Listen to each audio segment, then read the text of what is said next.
Hi, I'm Andrew Corbett. Just over 100 years ago in England, there was a group of Trinity College students, which is a part of Cambridge University, who formed a society called the Midnight Society.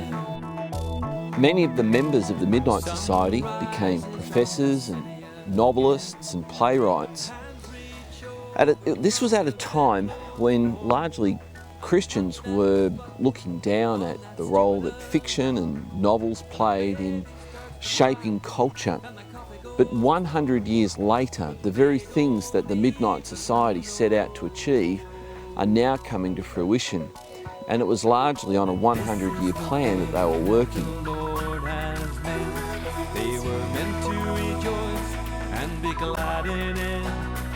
Christians largely ignored the role of fiction, the art form of the novel, in communicating truth and shaping values and morals and so on. An example of this is from Hannah More, who wrote The Shepherd of the Salisbury Plain. She said this: "Constant familiarity with works of fiction disinclines and disqualifies for active virtues and for spiritual exercises." William Wilberforce extolled the work of Hannah More, and it was generally around this era that Christians were discouraged from engaging with fiction and novels. Yet the members of the Midnight Society used novels, they used fiction to great effect.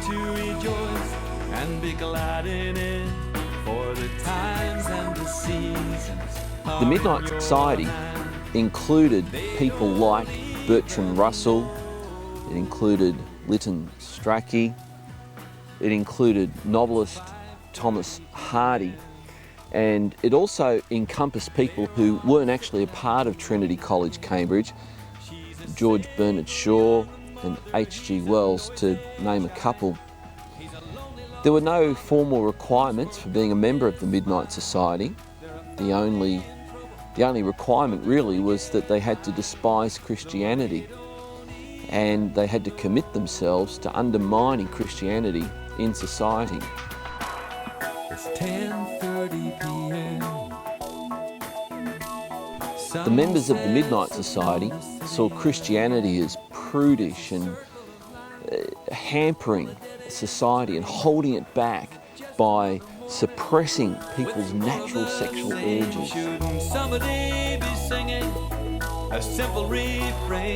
The Midnight Society intercepted with a couple of other groups. One was the Seville Club, and another one was the Bloomsbury Group. They all shared this common idea that society needed to evolve, social standards needed to evolve, and that Christianity was largely hampering that evolution of society. So they worked at promoting a different kind of morality, a morality that took bloom in the mid-20th century, and now we're seeing some of the effects of the seeds sown over 100 years ago by these people. But they don't even know. But they saw Christianity as a threat, and they reasoned that they could undermine the work of Christianity and the influence of Christians in society if they were to undermine, even destroy, two institutions that prevailed in British society. The first one was the church, and the second institution they sought to undermine was marriage.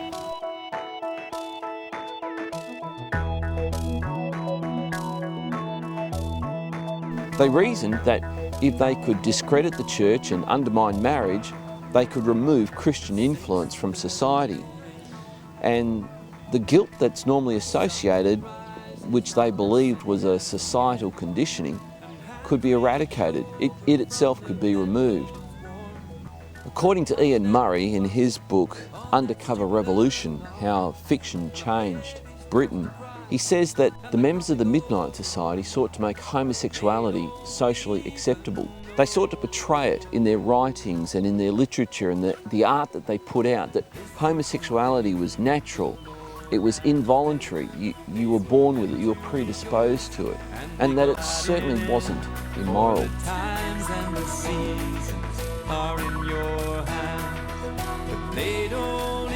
Thomas Hardy was the most popular novelist of this time.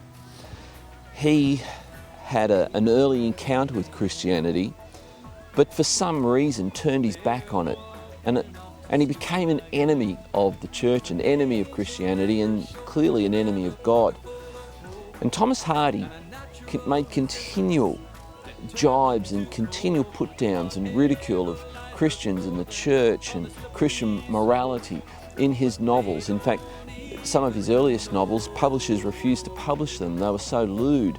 But eventually he prevailed.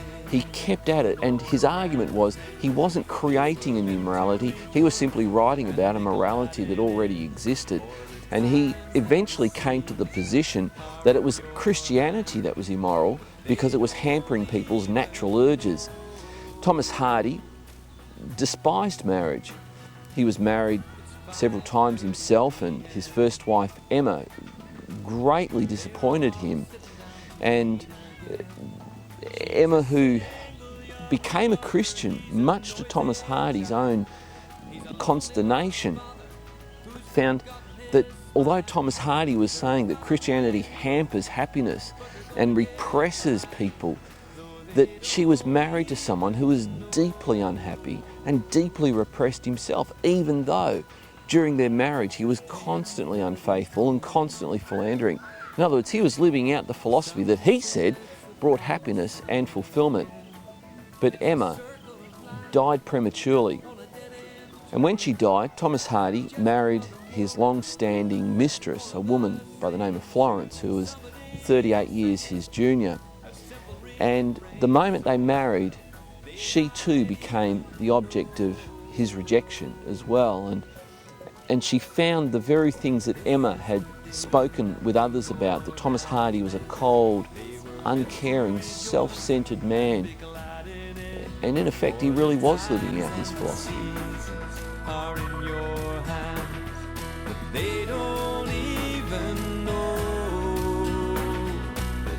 Thomas Hardy objected to the notion of God.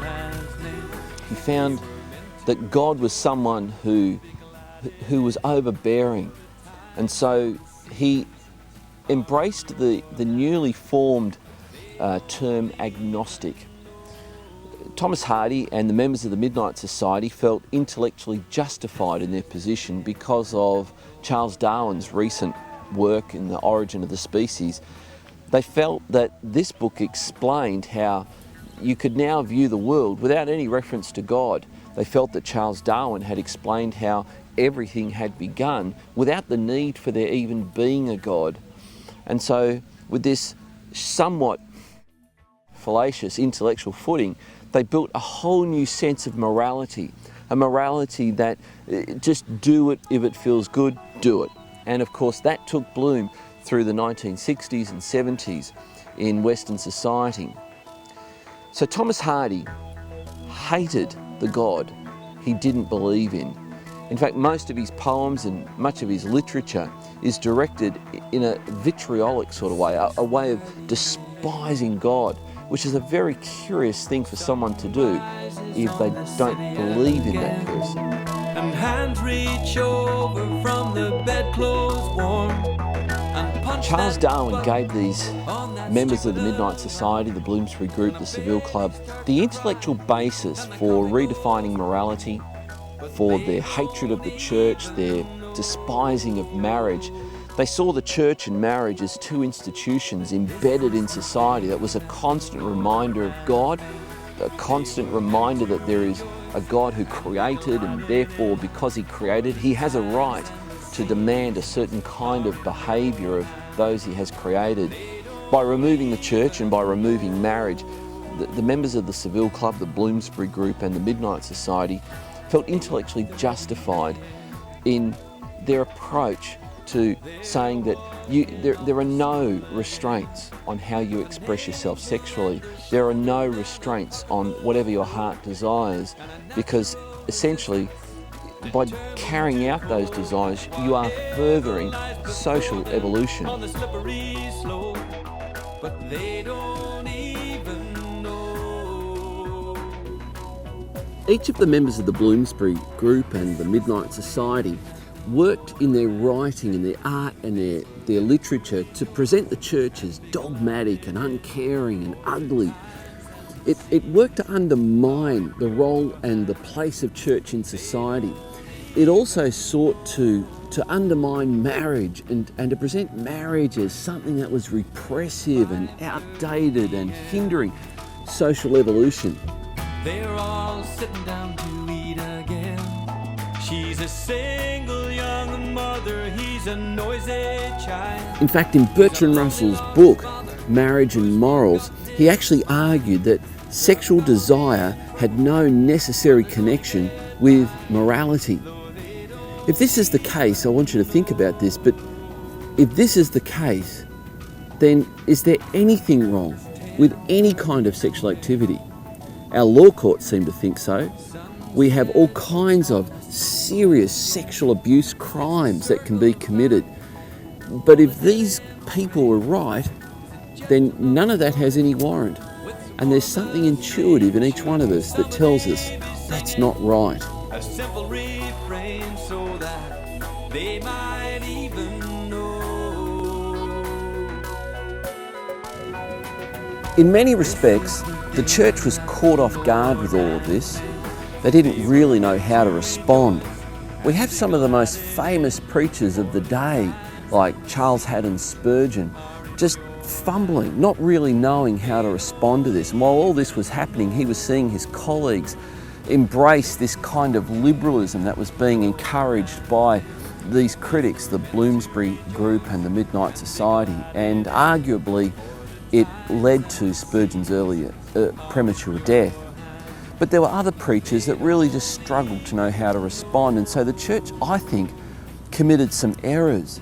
And some of those errors were that it began to separate intellectual rigour with spirituality. It argued that faith was a matter of blind faith, accepting something without evidence, without fact. This is not what the Bible presents. But the opponents of the church, the opponents of the Bible, also promoted this concept that they had reason on their side and that Christianity and the church simply had faith. They began to present faith and reason as two opposites when, in fact, historically, they never were. In fact, the Bible presents faith as a reasonable thing. It calls it the evidence of things hoped for.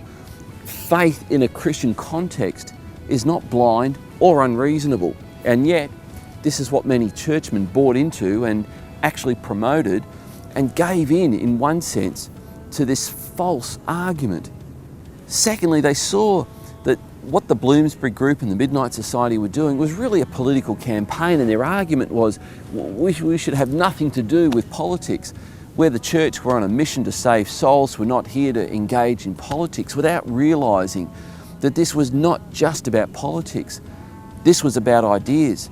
And the Bible says that we wage war in the realm of ideas and arguments that build strongholds in people's minds. And it's those strongholds in people's minds that will either help someone to become a Christian or hinder someone from becoming a Christian. And so when we enter into these kind of cultural debates, we're not just entering into a political campaign. We're entering into something that could result in the eternal salvation of people, or conversely, the eternal lostness of people. So these issues are critically important. Some sectors of the church, known as fundamentalists, reverted to what they called the fundamentals of the Christian faith. There were 11 essential fundamentals, they argued, and if we just keep to those things, we don't need to enter into these petty disputes and petty debates. And in essence, what they did was they actually kind of said that there's two sorts of truths. There's the secular, reasonable, scientific kind of truth, and then there's Bible truth. And yet again, that is not what the Bible teaches. The Bible does not teach a dichotomy of truth. The Bible teaches that there's one truth. And yet fundamentalism's greatest error is that it promoted this concept that there's two kinds of truth. That's just not what the Bible presents at all. The Midnight Society presented the church as outdated and obsolete and irrelevant and failing to move with the times, and I guess in many respects they were right. Many in the church had confused the message with the medium of the message. They had confused the packaging with the gift, and the packaging may well have looked like bells and smells and costumes and ceremonies and liturgies and tradition, when in fact none of those things were really the message. And the Bloomsbury Group and the Midnight Society made easy pickings of this kind of attack on the church. And yet, when we realise that the message is the gift to the world, the packaging can change. And so the church had failed to keep its message in an understandable way, in a relevant way. Of course, today there are churches that understand relevance. They actually forget about the gift in some respects, and they worry about the packaging more than the gift. There is a balance to be had here where we can be relevant, we can be contemporary, we can be understandable without compromising.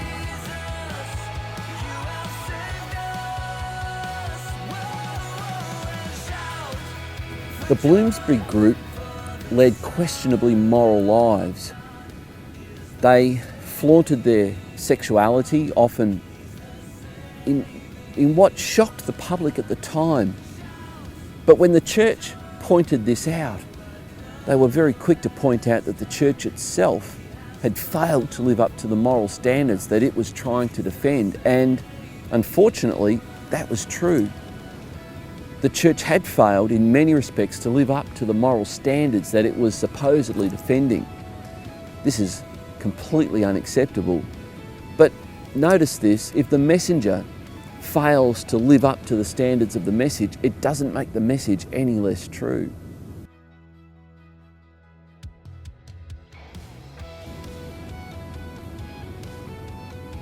One of the most glaring strategic errors the church had made was that it failed to translate the gospel as summed up in the statement, Jesus Christ is Lord.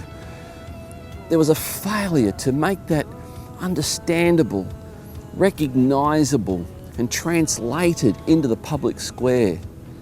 As Christians, when we say Jesus Christ is Lord, for us it's not just a Christian concept, it's a universal concept. Jesus is not just Lord if you make him Lord. And I know there's the appeal to make Christ Lord of your life, but Christ is already Lord of your life. He already is Lord. You may not live as if he is, but he is. And the church had failed to translate this wonderful message that Jesus Christ is Lord into the public arena. It almost excused inappropriate behaviour. It excused uncivilised behaviour. It was, well, what can you expect?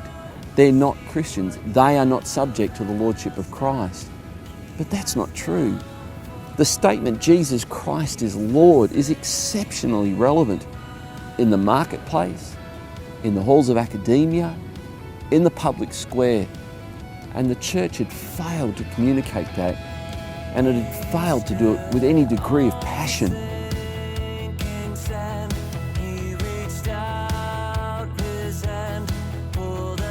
Another mistake that the church had made was falling into this false idea of what separation of church and state meant. It had allowed secularists to define the separation of church and state in a way that said that the church cannot even speak to secular matters, cannot even speak into the secular arena. Of course, this makes two great errors. Firstly, it puts a line of distinction between what is sacred and what is secular without realising that all of life is sacred. From the most mundane things, they are sacred. And of course, the most sacred thing, which secularists claim is the most secular of things, is the act of sex. Sexual activity is not just a physical activity. It is intimately and intrinsically a sacred activity. And the church had failed to communicate this. It had allowed this false idea of what the separation of church and state meant to mean that the church could in no way be engaged in the public debate over any issue at all. And of course, the idea that there are certain things that are sacred and certain things that are secular, if you ask, well, what's sacred?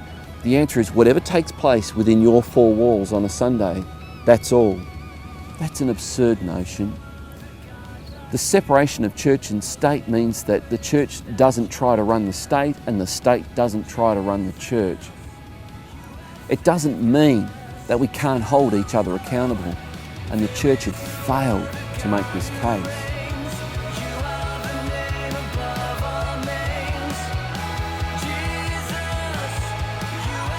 And faced with an inability to know how to answer the secularists when they were coming out with these novels and literature, and later on, of course, they were making films and video games and the like, what some in the church did, which was a great strategic error, was to withdraw from the genre altogether. They made certain things taboo. At one point, there were some churches that even banned Disneyland. And so, rather than engage with the genre, rather than offer an alternative, rather than offer at least an interpretation of the genre, the church just simply put their hand up and said, we make that a taboo. We won't even go there. And yet today there are some really good Christian authors and really good Christian novelists who are engaging in the genre. Sigmund Brau would be one of the world's leading Christian fictional writers. His stuff is brilliant. It's really good, and it engages in the level of being able to use genre, the genre of the novel, very, very well. I encourage you to read some of his books. They are very good. And so, rather than just simply retreat and withdraw from the genre, as Christians, we can take the genre. If it's bad, we can interpret it and show why it's bad. For some people, Harry Potter is a very divisive issue. And yet, if we look at the New Testament, we see the Apostle Paul using pagan poets. But he interpreted it in a way that opened the door to the sharing of the gospel. And in the same way, it actually is possible to look at the story of Harry Potter without simply saying we black ban it or we make it a taboo, and we can interpret it. We can put a Christian perspective on as we look at and examine the story of Harry Potter.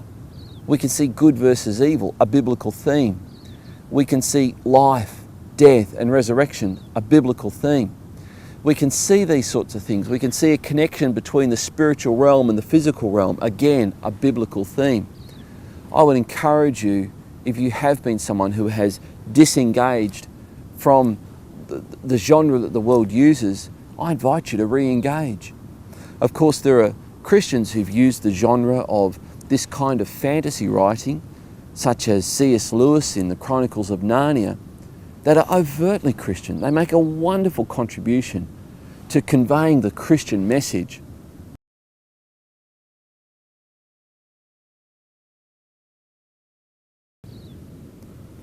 Of course, some might believe that the church has got no problems at all at the moment, that we actually are taking ground. After all, look at some of the mega churches that are around. Some of these churches number in the tens of thousands, and surely if the church is looking like that, we're taking ground and we're doing well. But you'd be deceived. You'd be deceived by the actual data. The actual data says that with the rise of the mega church, that the actual number of Christians, both in America, Great Britain and Australia and New Zealand, is actually diminishing. We're not taking the kind of ground that Christ deserves. What can we do about this? I think we need to re-engage. I think we need to re-engage in the political arena and make our case for the Lordship of Christ, not in a way that we seek to take over society. We're not looking for a church state. A church state would be something where we would regulate and legislate that everyone must attend church. We don't even want to go there. We're not proposing that at all. In fact, a church state would look like where everyone must belong to a particular church and must attend there. A church state would look like you're actually taxing to the church, not to the state. We're not proposing that. We're not talking about that at all. But what we are talking about is the fact that the church does have something to say about current contemporary issues, and we should be saying it. All too often we're intimidated by the bluster and the rhetoric. We're intimidated by the almost abusive language where we get labelled with all kinds of things like intolerant, bigot, homophobes and all this. And that is just not helpful. It's especially not helpful if we're being intimidated by it. So I think we need to re-engage. I think we also need to encourage people in our church who are gifted in the arts to be able to take the gospel and to be able to communicate it in the genre of the novel, in the genre of film and media and production, and be able to use poetry and sculpture and photography to the glory of Christ, to be able to engage people with the claims of Christ and be able once again to paint the backdrop of the gospel so that when we pastors preach on a Sunday, the gospel is somewhat understandable. We are now behind the 8 ball. We have a lot of catch up to do. But note this, the ideas that are sown in one generation often don't take bloom. They don't come to fruition for 3 or 4 generations down the track. And so today, we have the opportunity to sow ideas back into our culture, to be able to sow the message of God's love and Christ's lordship to a world that's been told that if there is a God, He's a part of the trees, the nature, the air, and He's a part of the universe, when in fact, He has revealed Himself through Jesus Christ. He has revealed Himself through God made flesh. This God made flesh, called the Son of God, prayed to God His Father, and so He said that He would go and send the Holy Spirit, and so we see the revelation of God has been made clear that He is Father, Son and Holy Spirit.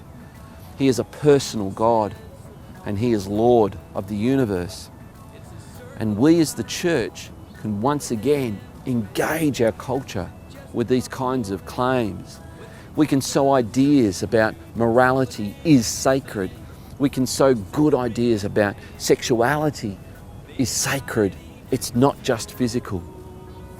We can sow ideas that there aren't multiple ways to find God. There aren't multiple expressions of God. There is one God. If God has revealed the best way to find Him, by definition, that means there's one, and that one claimed to be Jesus Christ. That was His claim. I am the way, the truth, and the life. I've written more about this. I've expanded on what we should do and can do as a church, and you'll find that on findingtruthmatters.org. If you go to articles, you'll see Novel Doubt, my latest article there, where I talk more about this. If you'd like more information about how we can engage culture, I encourage you to read Ian Murray's book, Undercover Revolution, How Fiction Changed Britain. I also encourage you to get my ebook, Why Christians Should Get Involved. In those books, you'll see the bigger picture at play here, and it might help you to get a fresh vision for what the church can look like, not in a year, but in 100 years.